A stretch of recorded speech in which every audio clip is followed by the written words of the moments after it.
Greetings, everyone. I am Dr. Wolf, and I just got back from watching Avengers Endgame. Oh goodness, I still feel giddy.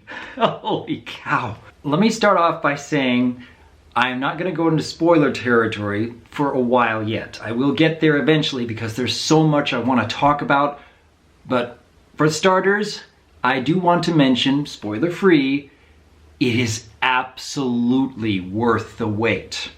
It is absolutely worth the 11-year build-up. It felt extraordinarily satisfying how everything came to an end, everything wrapped up. Oh my goodness. Wow. Holy cow. How much can you say without spoiling anything? I suppose for starters, it's very apparent from the trailers that a lot of this movie has to do with dealing with loss, despair, that deep pain that never truly goes away. Because how many loved ones were lost during that snap? And there is so much I appreciated about how this film dealt with pain and loss and despair. And I'll get into that when I go over spoilers. I will mention that even though Infinity War, you could very much call that Thanos' film, because he gets more screen time than anyone, and you learn the most about Thanos than any other character in that movie. But here, he does have a very strong presence. And yes, it's absolutely worth seeing him, but he is not the main character. He is not where the story revolves around. And I am grateful for that, because you thought there were a lot of characters in Infinity War. You haven't even seen how many characters they managed to cram into this. And it just boggles the mind. At any rate though, I absolutely recommend seeing it. I absolutely recommend try to avoid spoiling yourself, because I appreciate when, say, episodes of TV or films in the movie theater can surprise me again and again and again. And yeah, Endgame does that in spades. And there is absolutely scenes that are worth getting up and cheering for. There were at least 3 moments where the entire theater just erupted in applause. Even in the middle of these gigantic scenes, we had to just cheer and applause because of how it turned out. Brilliant, brilliant setups and writing. I love this, and I can actually appreciate some of the lessons that this movie was trying to teach as well, in regards to loss and despair and a pain that doesn't seem to go away. And I very much want to discuss that, but for everyone who has not seen this film, please come back after you've watched it. Please avoid going through the internet with the barest hint that there might be spoilers abound. Go watch this. Enjoy it. I know that anyone who has been enjoying any of the Marvel films for the past near 11 years will absolutely enjoy this. It is entertaining, it is heartwarming, and my goodness, there was even a time when someone in the theater was just out and out sobbing. And it is warranted. But I'll leave that for spoilers. I hope that anyone who watches beyond this point has seen the movie, because first off, dealing with pain and loss, how each character goes through these 5 years dealing with that despair. I don't know what else to say about it. It's just inspired. First off, you have a character like Iron Man, who does not want to do anything to upset this little slice of happiness that he has managed to create after failing. And it hit me hard, seeing his little girl and seeing how much he treasures what he has, and how you might even sympathize with him not wanting to do anything anything that might take that away. He calls it 1,000,000,000 to 1 shot, and there are still others who want to try to go for it, but he's not willing to take that chance because of that little slice of happiness that he's managed to create. And then you have a character like Thor. The first time we all saw Thor, and what's happened to him? Wow. Ooh. Dealing with his fear, his failure, not wanting to even speak Thanos' name or hear it.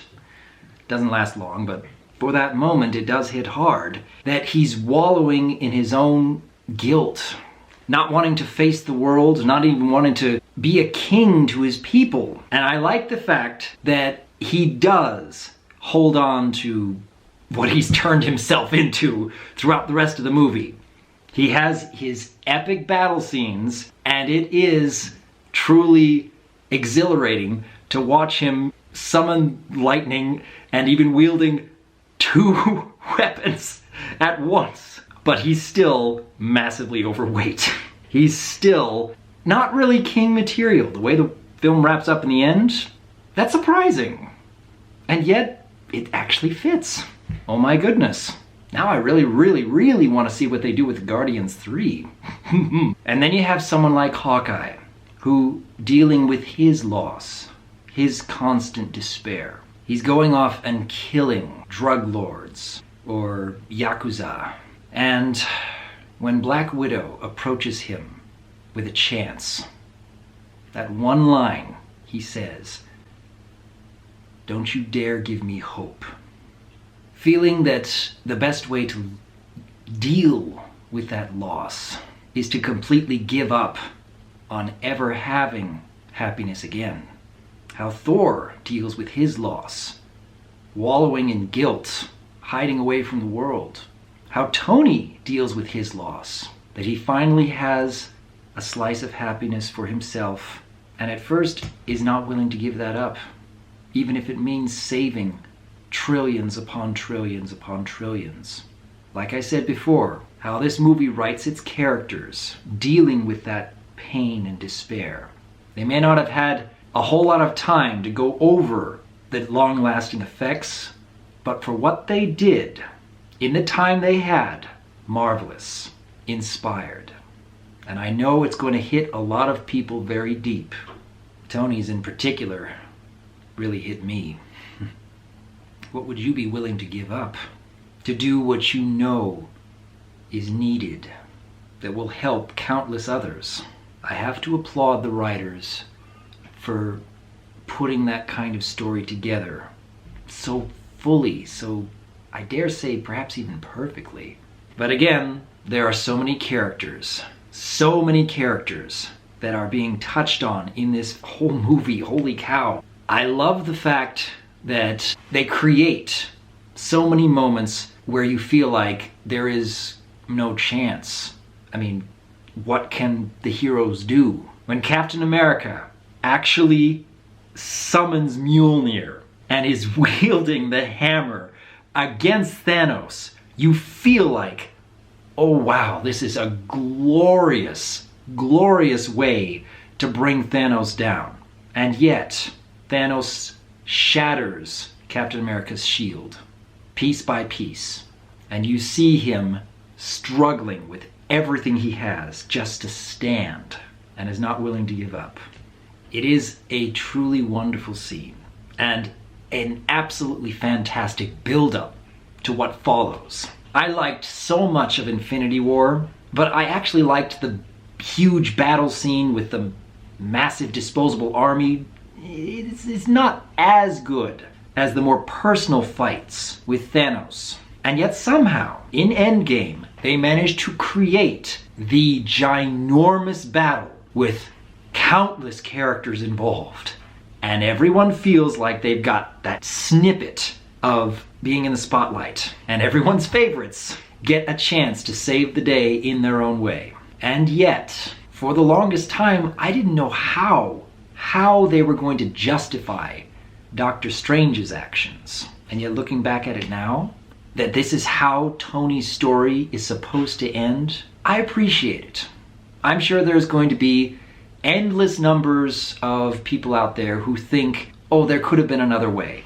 You could have set it up this way. You could have used this stratagem. But for an end of a story, just looking at all the films building up over the past decade, I truly appreciate Iron Man, Tony Stark, saves the day by sacrificing himself, knowing full well, because he saw what it did to the Hulk. They emphasize that for very good reason. But my goodness, I still feel giddy.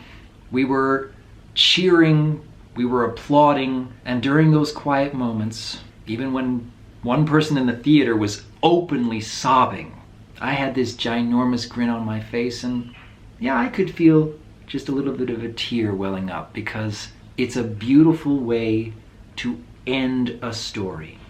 What they did with Captain America, I could tell that's what they might do as soon as he was the only one going back in time, because, again, there are so many ways that the heroes are dealing with their pain and loss.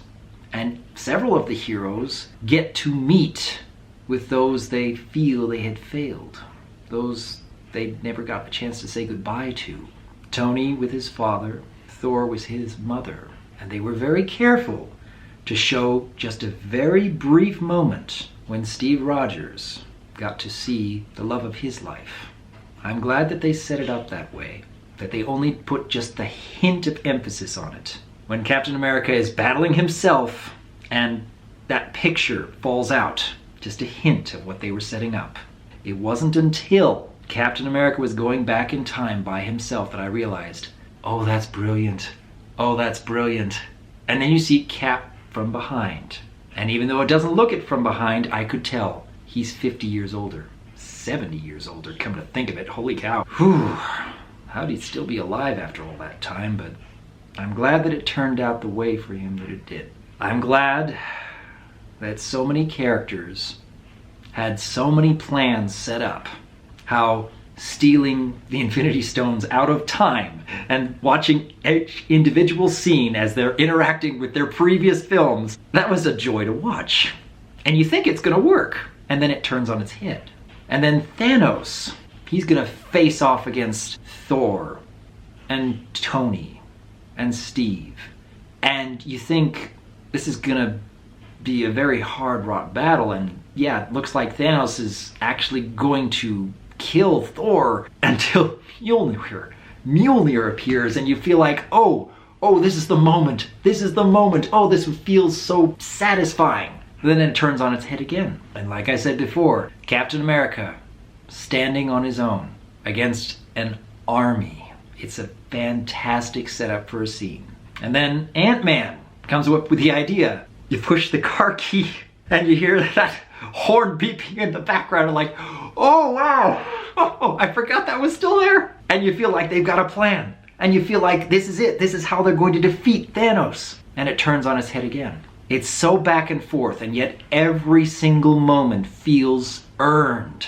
Every single character feels earned.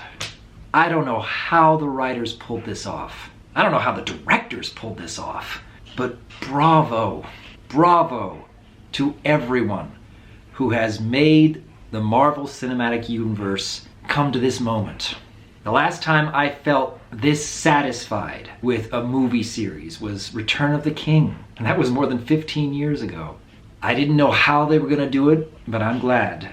I'm glad that they surprised me in so many ways. I'm glad that I had this stupid grin on my face for the entire second half of the movie. Even during the slow moments, those character moments where they're dealing with their pain and despair. You can't help but relate.